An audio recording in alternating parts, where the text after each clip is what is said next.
नमस्कार,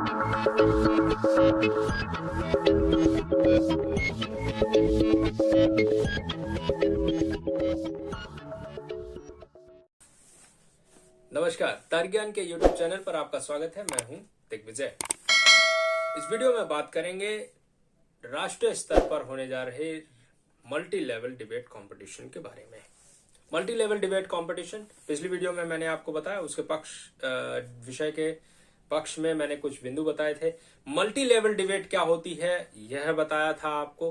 तो multi level debate क्या होती है, इस प्रतियोगिता का आयोजन कौन कर रहा है, पक्ष में हमने क्या बिंदु देखे और विपक्ष में हम क्या बिंदु रख सकते हैं, विषय क्या है और इस प्रतियोगिता का आयोजन कब हो रहा है, ये सभी जानकारियां आपको बताऊंगा इस वीडियो में। तो वीडियो के साथ बने रहें और अनुरोध आपसे यही है कि वीडियो को पूरा जरूर देखें, तर्क ज्ञान चैनल को जरूर सब्सक्राइब करें, तर्क ज्ञान के फेसबुक पेज को जरूर लाइक करें। तो शुरू करते हैं इस वीडियो को। सबसे पहले आपको बता देता हूं कि मल्टी लेवल डिबेट कंपटीशन क्या होता है। मल्टी लेवल डिबेट कंपटीशन यह होता है कि उसमें आपको एक ही डिबेट कंपटीशन में कई प्रकार की डिबेट से जुड़ी हुई जो शैली है, जो विधि है, उसका सामना करना पड़ सकता है। उस विधि के अनुसार बदलते चरण के हिसाब से डिबेट करने की जो शैली, जो विधि है, वह भी बदलती चली जाएगी। इसको कहते हैं मल्टी लेवल डिबेट कंपटीशन। मसलन उदाहरण के लिए मैं अपने अनुभव के आधार पर कह सकता हूं कि मल्टी लेवल डिबेट कंपटीशन में कौन कौन से चरण हो सकते हैं। मल्टी लेवल डिबेट कंपटीशन में प्रथम चरण हो सकता है कि आपसे एक्सटेम्पोर बुला लिया जाए, बोलने के लिए कहा जाए, तो आप एक्सटेम्पोर बोलें और फिर उसके बाद कन्वेंशनल डिबेट बोलें और उसके बाद पार्लियामेंट्री में जाएं। लास्ट चरण हो वो पार्लियामेंट्री हो। तो इस तरीके से कर सकते हैं। बीच में कहीं कहीं इन्हीं 3 चरणों के बीच में आपसे ग्रुप डिस्कशन कराया जा सकता है। इसे कहते हैं मल्टी लेवल डिबेट कंपटीशन कि चरण दर चरण के हिसाब से डिबेट करने की जो विधि है, विधियां हैं, वह बदलती चली जाएंगी। तो ये हो गया मल्टी लेवल डिबेट कंपटीशन। तो ये राष्ट्रीय स्तर का मल्टी लेवल डिबेट कंपटीशन है। तो कौन आयोजित कर रहा है, सबसे पहले आपको बता देता हूं। तो zero hour debating society, Aryabhatta college, Delhi university, यह जो कंपटीशन है वो आर्यभट्ट कॉलेज द्वारा आयोजित किया जा रहा है। वहां की डिबेटिंग सोसाइटी जीरो आवर द्वारा यह आयोजित किया जा रहा है। 8 जनवरी 2022 को यह कंपटीशन आयोजित किया जाएगा। तो जो भी लोग जा रहे हैं, बहुत बहुत शुभकामनाएं उन सभी को। और अब बात करते हैं विषय की। तो विषय क्या कहता है। विषय लंबा है और उसको आप ध्यान से पढ़ेंगे तभी आप कहें कि समझ पाएंगे, क्योंकि बहुत व्यापकता वाला, व्यापक अर्थों वाला यह विषय रखा गया है। तो सबसे बाइलिंगुअल डिबेट है। सबसे पहले हिंदी में विषय को जान लेते हैं। हिंदी में विषय कहता है, सदन का मत है कि वैश्विक व्यवसायीकरण ने खेलों के आंतरिक मूल्यों को समाप्त कर उन्हें मात्र मनोरंजन के स्रोत के रूप में बदल दिया है। तो यह है विषय। आप विषय नीचे लिखा हुआ देख रहे हैं और आराम से आप पढ़ सकते हैं विषय को। इसके अलावा अब हम अंग्रेजी में विषय को जान लेते हैं, क्योंकि डिबेट कॉम्पिटिशन बाइलिंगुअल है। आप हिंदी या अंग्रेजी किसी एक भाषा में अपनी बात रख सकते हैं। तो अंग्रेजी में विषय कहता है, जो आपके सामने लिखा हुआ आ रहा है, This house believe that global commercialization has caused a decline in the innate of sports and has turned it into only a source of entertainment। तो यह आपका अंग्रेजी में विषय आपके सामने है। अब इस विषय पर बात कर लेते हैं। तो सबसे पहले, जैसा मैंने पिछली वीडियो में भी कहा था कि आप किसी भी विषय को पढ़ें और उसको व्याख्यायित करने से पहले यह देख लें कि विषय में कौन से मूल तत्व दिए गए हैं या किन मूल शब्दों की बात की गई है। यदि किसी भी विषय में हम यह चीज पहचानने में कामयाब रहते हैं तो निश्चित तौर पर हमारा वक्तव्य अत्यंत शानदार बनेगा। तो सबसे पहले इस विषय में आप देख लें कि वैश्विक व्यवसायीकरण की बात की जा रही है। दूसरा, खेलों के आंतरिक मूल्यों की बात की जा रही है। तो खेल क्या है, खेल के आंतरिक मूल्य क्या है, ये हमें पता होना चाहिए। वैश्विक व्यवसायीकरण क्या है, ये हमें पता होना चाहिए। इसके अलावा मनोरंजन, मात्र मनोरंजन के स्रोत के रूप में बदल दिया है, यह भी हमें पता होना चाहिए। निश्चित तौर पर आप यह जानते हैं कि खेल को मनोरंजन का साधन माना जाता रहा है। प्राचीन समय से आप देखेंगे कि कोई खेल खेल रहे हैं तो कहते हैं कि मनोरंजन कर रहे हैं, मनोरंजन के लिए खेल खेला जा रहा है। लेकिन आज हम बात करेंगे इस विषय के, जो आपको सामने विषय है, विषय के विपक्ष में बात करेंगे। पक्ष में मैं पिछली वीडियो में बात कर चुका हूं, निश्चित तौर पर उसका लिंक जो है डिस्क्रिप्शन में आपको दे दूंगा, तो आप देख सकते हैं। तो शुरू करते हैं। विपक्ष का वक्तव्य क्या होंगे, विपक्ष के प्रथम दृष्टया कुछ तर्क, कुछ बिंदु। शुरू करते हैं विपक्ष का वक्तव्य।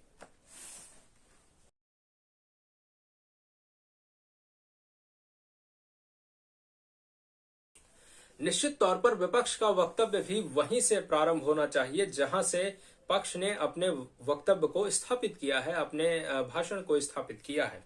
अपने भाषण को स्थापित करते हुए पक्ष जब ये बताता है कि वैश्विक व्यवसायीकरण क्या है और खेलों के आंतरिक मूल्य क्या है, और उसके अलावा आपके जो खेल को एक सिर्फ मनोरंजन के स्रोत के रूप में बदल देने से उसका क्या मतलब है, तो पक्ष ने अपने हिसाब से परिभाषाएं दी हैं। निश्चित तौर पर अगर आप उनसे कुछ अलग परिभाषाएं रखते हैं, अलग अर्थ रखते हैं, तो आप रख सकते हैं। अन्यथा यदि आपको लगता है कि जो एक तरीके से सार्वभौमिक परिभाषाएं, जैसे वैश्विक शब्द है तो वैश्विक मतलब पूरी दुनिया की बात हो रही है, व्यवसायीकरण अर्थात मुनाफे की बात हो रही है, तो इन शब्दों के अर्थों से यदि कोई सार्वभौमिक अर्थ है उनको आप कैरी फॉरवर्ड करते हुए आगे बढ़ सकते हैं। लेकिन आप उन विषयों पर आपत्ति दर्ज करा सकते हैं जो कि पक्ष ने कहे हैं, क्योंकि आप विपक्ष में हैं तो आपका दायित्व है कि पक्ष द्वारा रखे गए तर्कों का खंडन करें। तो सबसे पहले जैसे ही पक्ष ने यह कहा कि व्यवसायीकरण चूंकि मुनाफे पर आधारित है और इसलिए वह आंतरिक जो खेलों के मूल्य हैं, जैसे प्रेम है, सद्भावना है, सौहार्द है, एकजुटता दिखाने वाली जो बात है, उनको खत्म करता है और सिर्फ एंटरटेनमेंट के लिए खेलने की बात करता है। और उसने अपने पक्ष में कुछ आर्गुमेंट भी गिनाए हैं, तर्क गिनाए हैं। तो आपका दायित्व यहां से बढ़ जाता है, आपको गिनाने पड़ेंगे कुछ ऐसे उदाहरण, कुछ मजबूत तर्क जो कि उनके तर्कों को काट सके। तो प्रथम दृष्टया क्या, तो आप देखेंगे एक खिलाड़ी के रूप में जो व्यवसायीकरण हुआ, जो खेलों का व्यवसायीकरण हुआ है, जैसे ही पक्ष ये कह रहा है कि उसने एकजुटता, सौहार्द, इन सबको बढ़ाने के बजाय इनको खत्म कर दिया और सिर्फ एंटरटेनमेंट बनाया है, तो आप यहीं से आपत्ति दर्ज करें और बोले ऐसा नहीं है, क्योंकि व्यवसायीकरण ने खिलाड़ी को एक वैश्विक पहचान दी है। उस वैश्विक पहचान की एक अपील है और उस अपील के माध्यम से एकजुटता का संदेश बहुत बेहतर तरीके से दिया जा रहा है।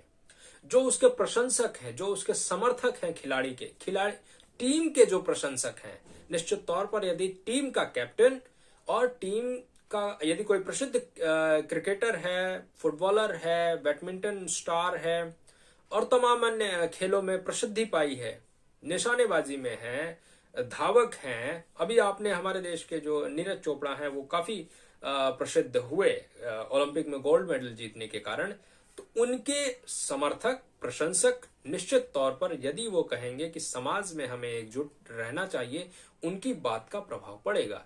तो ये कमर्शियलाइजेशन के कारण ही संभव है, क्योंकि कमर्शियलाइजेशन, अब आप कहेंगे ओलंपिक में कमर्शियलाइजेशन, निश्चित तौर पर आप देखेंगे कि नीरज चोपड़ा के एड्स आपको मोबाइल, यूट्यूब पर भी देखने को मिलेगा और तमाम अन्य टीवी एड्स पर भी देखने को मिलेगा। तो ये कमर्शियलाइजेशन ही है, मुनाफा है कि बड़ी हस्ती को जो प्रसिद्ध है, जिसके नए प्रशंसक हैं, जुड़े हैं, तो उनके प्रभाव का इस्तेमाल किया जाए। तो जब खिलाड़ी अपने प्रभाव का इस्तेमाल करेगा, निश्चित तौर पर वह एकजुटता का संदेश देने में कामयाब रहेगा। दूसरी तरफ आप देखें कि वह बात करते हैं कि उनके प्रदर्शन में जो है कि जब वो अपनी फ्रेंचाइजीज के लिए खेलते हैं, निजी फ्रेंचाइजी के लिए खेलते हैं, तो उनका प्रदर्शन काफी अच्छा रहता है।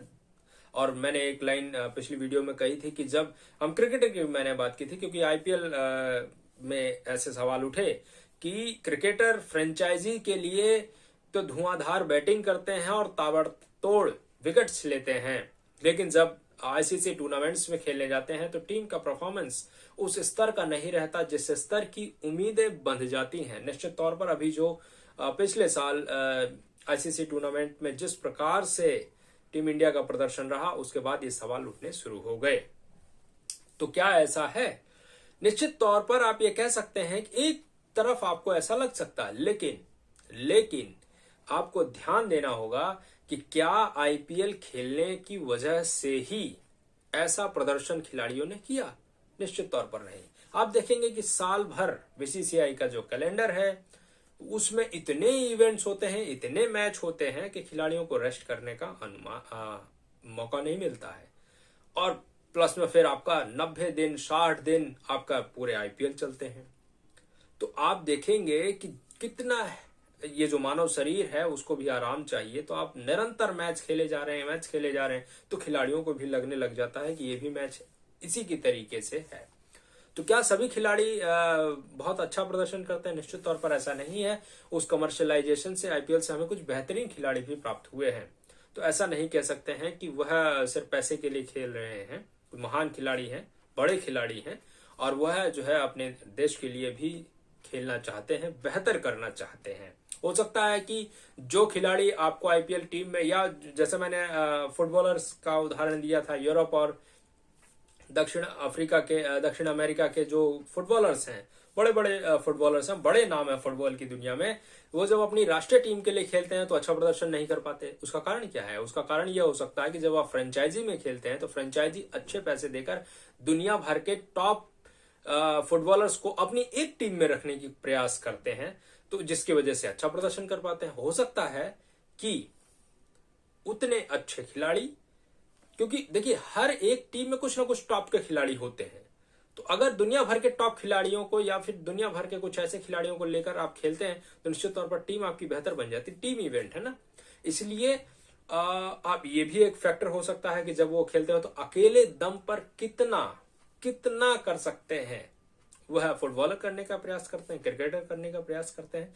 तो निश्चित तौर पर यह नहीं कहा जा सकता है कि वह अपने देश से प्रेम नहीं करते हैं, या अपने देश को जीतते हुए नहीं देखना चाहते हैं, या अपने देश को वर्ल्ड कप या तमाम अन्य ट्रॉफीज नहीं जिताना चाहते हैं। तो इस बात को हमें समझना पड़ेगा। तो इस तरीके से हम ये कह सकते हैं कि सिर्फ मुनाफे के लिए नहीं और आंतरिक मूल्यों को इसने बढ़ावा दिया। जैसे क्रिकेटर प्रसिद्ध खिलाड़ी का एक प्रभाव है, उस प्रभाव के सामने लोग जो है उसकी बात को मानते हैं, फॉलो करते हैं, तो वो अच्छी गतिविधियों को बढ़ाते हैं। तो ये कमर्शियलाइजेशन के कारण ही संभव हुआ है, क्योंकि इससे पहले आप देख लीजिए बड़े बड़े खिलाड़ी हुए लेकिन उनको बहुत ज्यादा लोग प्रसिद्धि नहीं मिली, तो लोग जानते नहीं थे। कभी आ गए तो जान लिया, छोटे न्यूज़पेपर में कहीं कोने में उनकी खबर छाप दी जाती थी। आज आप देखेंगे समाचारों में तो एक विशेष अंक ही होता है खेलों पर, अखबारों में आप देखेंगे एक विशेष पेज होता है खेलों के लिए, और न्यूज में तो आप देखेंगे कि पूरा का पूरा 1 घंटा है उनको खेलों को समर्पित कर दिया जाता है। तो ये व्यवसायीकरण का प्रभाव है, जिसकी वजह से जागरूकता आई है, अच्छे अच्छे खिलाड़ी आ रहे हैं और तमाम अन्य समस्याओं पर बात हो रही है। ब्रांड एम्बेसडर बन रहे हैं कई गतिविधियों के हमारे प्रसिद्ध खिलाड़ी दुनिया भर में। तो ये कमर्शियलाइजेशन की देन है, जिससे हम कहें कि बेहतर संभावनाओं को बल मिला है। तो बहुत बहुत धन्यवाद। और प्रथम दृष्टया विपक्ष के कुछ ऐसे बिंदु होंगे जिससे वो अपने तर्कों को और अधिक मजबूत, आप अपने तर्कों को और धारदार बनाइए और मजबूत करिए, तो जिससे आप बेहतर कर सकेंगे। ऑनलाइन डिबेट कंपटीशन है, यह राष्ट्रीय स्तर की मल्टी लेवल डिबेट कंपटीशन है। कोई अन्य जानकारी चाहते हैं तो आयोजक से आप संपर्क कर सकते हैं। तमाम अन्य जानकारियों के लिए फेसबुक पेज को फॉलो कर सकते हैं, लिंक आपको डिस्क्रिप्शन में मिल जाएगा। तो इस वीडियो में इतना ही, मिलेंगे बहुत ही जल्द किसी अन्य विषय पर चर्चा करते हुए, किसी अन्य जानकारी के साथ। तब तक के लिए तर्क ज्ञान को देखते रहें, सब्सक्राइब अवश्य करें, अपने अन्य दोस्तों के साथ इस वीडियो को जरूर साझा करें। बहुत बहुत धन्यवाद।